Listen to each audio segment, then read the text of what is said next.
Next topic is the quest of the pilgrims या तीर्थयात्रियों की जिज्ञासा। As traders journey to distant lands in caravans and ships, pilgrims often travel with them. जब व्यापारी caravan और ship से सुदूर देशों की यात्रा करते थे तो उनके साथ प्रायः तीर्थयात्री या पिलग्रिम्स भी होते थे। So who are these pilgrims? ये पिलग्रिम्स कौन थे? Pilgrims are men and women who undertake journeys to holy places in order to offer worship। वो स्त्री या पुरुष जो ईश्वर की आराधना के उद्देश्य से पवित्र स्थलों की यात्रा करते थे उन्हें तीर्थयात्री कहते थे। जैसे कि ये महात्मा बुद्ध के जीवन से रिलेटेड जितने भी प्लेस हैं उनकी यात्रा करने वाले को पिलग्रिम्स कहते हैं। इसी तरह अगर कोई वृंदावन या मथुरा जाता है, कृष्ण के जीवन से रिलेटेड जो प्लेस है उसकी यात्रा करने के लिए, तो वो भी पिलग्रिम्स कहलाते हैं। The best known of these are the Chinese Buddhist pilgrims. इन तीर्थयात्रियों में चाइनीज बुद्धिस्ट पिलग्रिम सबसे ज़्यादा फेमस हैं। The name of these pilgrims are the Faxian, Xuanzang and I-Qing. ये तीन महत्वपूर्ण चाइनीज ट्रैवलर्स पिलग्रिम हैं जो कि उपमहाद्वीप की यात्रा में आए थे। Faxian who came to the subcontinent about 1600 years ago. Faxian जिसे कि हम फाहियान भी बोलते हैं, वह उपमहाद्वीप में 1600 वर्ष पहले आया था। When Xuanzang came around 1400 years ago and Aiking came about 50 years after Juanzheng। और जुआनजेंग 1400 वर्ष पहले आया था, जबकि आइकिंग जुआनजेंग के आने के 50 वर्षों बाद, that means 1450 years ago, he came in Indian सब कॉन्टिनेंट। वह भारत के उपमहाद्वीप में आया। They came to visit places associated with the life of the Buddha। ये यात्री उपमहाद्वीप की यात्रा में उन स्थानों की यात्रा करने के लिए आया था जो कि महात्मा बुद्ध के जीवन से रिलेटेड थे या एसोसिएटेड थे। As well as the famous monasteries, और साथ ही साथ वे यहाँ के प्रसिद्ध बौद्ध मठों की यात्रा भी करना चाहते थे। Each of this pilgrims left an account of his journey. इनमें से प्रत्येक तीर्थयात्रियों ने अपनी यात्रा का एक वृतांत लिखा है। The rate of the dangers they encounter on their travels. उन्होंने अपनी यात्रा वृतांत में यह लिखा है उन कठिनाइयों के बारे में, उन खतरों के बारे में जो उन्होंने यात्रा के समय फेस किया। विच ऑफन टुक ईयर्स, और जिसकी यात्रा करने में उन्हें वर्षों लग गए। Of the countries and the monasteries that they visited and the books they carried back with them. और साथ ही साथ उन्होंने उन देशों और मोनेस्ट्रीज के बारे में लिखा है जिसकी उन्होंने यात्रा की, तथा उन किताबों के बारे में, उन मैन्युस्क्रिप्ट्स के बारे में जो ये चाइनीज यात्री अपने साथ वापस अपने देश में ले गए। Xuanzang who took the land route back to China. Xuanzang जो कि चाइना वापस जाने के लिए लैंड रूट से वह गया था through the north west and central Asia. और लैंड रूट से चाइना जाने के लिए उसने नॉर्थ वेस्ट, उत्तर पश्चिम तथा मध्य एशिया के रास्ते से होते हुए वह चाइना लौटा था। ही carried back with him statues of the Buddha made of gold, silver and sandalwood. वह अपने साथ बुद्धा की बहुत सारी प्रतिमाएं जो कि सोने, चांदी और चंदन की लकड़ियों की बनी हुई थी, अपने साथ उसने कैरी किया था। And over 600 manuscripts loaded on the back of 20 horse's. और साथ ही साथ उसने 600 मैन्युस्क्रिप्ट अपने घोड़े पे लाद कर ले गए थे। Over 50 manuscripts were lost when the boat on which he was crossing the Indus capsized। और इनमें से 50 मैन्युस्क्रिप्ट उसके गुम हो गए थे जब वह इंडस नदी को पार कर रहा था, और इसी दौरान इसका बोट जो है वो पलट गया था।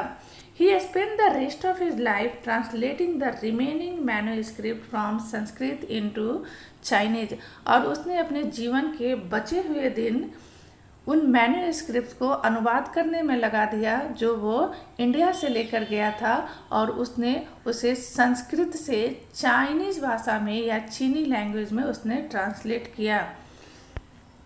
Here, Faxian has also written an account about his traveling. Fahien ने भी अपने ट्रैवलिंग के बारे में कुछ लिखा है। फाजियान began his journey back home from Bengal. फाजियान ने बंगाल से वापस लौटने की यात्रा प्रारंभ की थी। He boarded a ship belonging to some merchants. और वो उस जहाज से गया जिसमें कुछ मर्चेंट्स या व्यापारी भी थे। They had barely traveled for 2 days when they were caught in a storm. और मुश्किल से 2 दिन ही उनकी यात्रा को गुजरे होंगे कि उन्हें एक भयंकर तूफान का सामना करना पड़ा। The merchants began throwing their merchandise overboard so as to lighten the load and save the ship from sinking. और उस जहाज पे जो व्यापारी थे उन्होंने जहाज को हल्का करने के लिए जो अपने साथ सामान कैरी किए हुए थे उसे उन्होंने फेंकना शुरू कर दिया, जिससे कि वो शिप को, जहाज को डूबने से बचा सके। फाजियान three away his meager personal belongings but clung to his books and the statues of the Buddha. फाजियान ने भी अपने वस्तुओं को फेंक दिया, लेकिन उसने बुद्ध की प्रतिमा तथा अपने साथ वह जो बुक लेकर गया था, किताब लेकर गया था, उसे उसने सुरक्षित रखा। Finally the storm subsided after 13 days. This is how he describes the sea.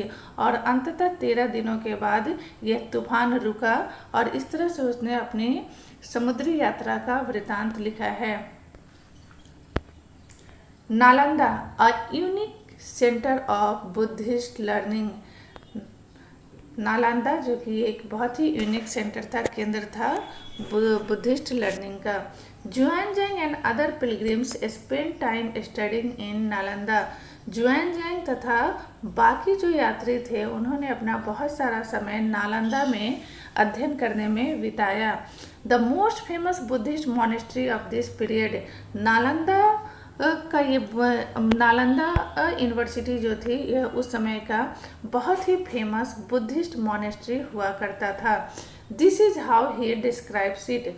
उसने इसका वर्णन इस प्रकार से किया है। The teachers are men of the highest ability and talent. यहाँ के जो शिक्षक थे वो पुरुष थे और वो बहुत ही दक्ष तथा बहुत टैलेंटेड थे। They followed the teachings of the Buddha in all sincerity. और पूरी सिंसियरिटी के साथ वो बुद्धा की शिक्षा को फॉलो करते थे। The rules of the monastery are strict and everyone has to follow them. इस मॉनेस्ट्री के नियम बहुत ही कठोर थे और प्रत्येक व्यक्ति को इसका पालन करना होता था। Discussions are held throughout the day. और दिन के समय में पूरे दिन वाद विवाद होते रहते थे। And the old and the young mutually help one another. तथा बूढ़े और यंग एक दूसरे को सहायता करते थे। Learned men from different cities come here to settle their doubts. और बहुत ही बड़े बड़े विद्वान दूसरे शहरों से यहाँ आते थे अपने डाउट्स को सेटल करने के लिए या अपनी समस्याओं को समाधान के लिए। The gatekeeper asks new entrants difficult questions. और प्रारंभ में जब इन्हें प्रवेश करना होता था तो सबसे पहले जो गेट कीपर होते थे उनसे नए आने वालों से क्वेश्चन पूछते थे, प्रश्न पूछते थे। They are allowed to enter only after they have been able to answer this. और नए आने वाले व्यक्तियों में से सिर्फ उन्हें ही भीतर आने की इजाज़त होती थी जो गेट कीपर के सवालों का सही उत्तर देते थे या उसके सवालों का उत्तर देने में सक्षम होते थे।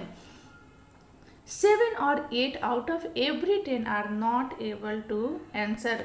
और प्रत्येक 10 व्यक्ति में से 7 से 8 व्यक्ति उसके प्रश्नों का उत्तर देने में सक्षम नहीं होते थे।